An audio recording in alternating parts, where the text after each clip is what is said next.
Both Michigan freshman quarterback Bryce Underwood and Oklahoma veteran signal caller John Mateer remarkably talented. That's kind of where the comparisons stop. Underwood, a true freshman. Mateer spent a couple of years at Washington State. Both had solid games in week one for their respective schools. Now they face off this weekend in Norman. What a road test this will be for a true freshman quarterback in Bryce Underwood. Welcome you back inside Big Ten Today. Dave Revson, Rick Pizzo, Jake Butt. This is the test that we are waiting to see. Yeah. Last week in New Mexico wasn't really going to show us much for Bryce Underwood. This time you face not just Oklahoma and Brent Venables, a head coach who really was a defensive guy from the start, did such great defensive things at Clemson before taking over the Oklahoma job, but also you go on the road and you're going to deal with a hostile crowd. We're going to learn a lot about Bryce Underwood on Saturday. And just think back to what we were talking about with Arch Manning on the road in Columbus, a hostile environment. Clearly that played a factor to him and to his offense. I mean, as a quarterback, you are the conductor and the operator, and Michigan puts a lot on the plate of their quarterbacks. I mean, this is a pro-style system with long play calls. There's shifts. There's motions. And the key in this game, Brent Venables is known for pressure packages. He is going to come at you. It's an attacking defense. So that means Bryce is going to have to be aware of the offensive line protection. They have to be on the same page. He has to know when he's hot. But that also means the receivers and tight ends have to know when they're hot. So there's a communication challenge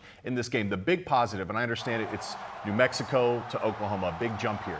Bryce's average time to throw last week was 2.24 seconds. That is extremely fast, one of the best in college football. And what that really tells me is he's seeing the game well and trusting what he was seeing. I thought Chip Lindsey came into the game with a great game plan.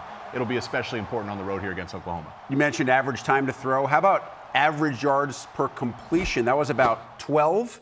There were a lot of games last year in which Michigan didn't have a single completion that went more than 12 yards. Right. I mean, that's what's kind of amazing when you think about this. I mean, he had 4 completions of 25 yards or longer. They had 6 as a team all last year. How much of that is Underwood? How much of it is wide receiver improvement? And then Marlon Klein, the tight end, had a really nice game as well. So kind of when you look at this, when you look at how well they ran the ball, this just feels like a decidedly more explosive team than it was a season ago. Again, I understand all the caveats, but they played teams the caliber of New Mexico last year. And they only scored more than 30 points once all of last year. They've already done it one time this year. You don't have to give him any added incentive I wanted him to talk Marlon Klein. They got a good one. I know that he spent some time with Marlon Klein, and he had a really good game. He did, and it's to your original question. It's literally everybody. I mean, last year there just was no threat downfield, and that made even running the ball hard because defenses could just send the house. The field got condensed and shortened.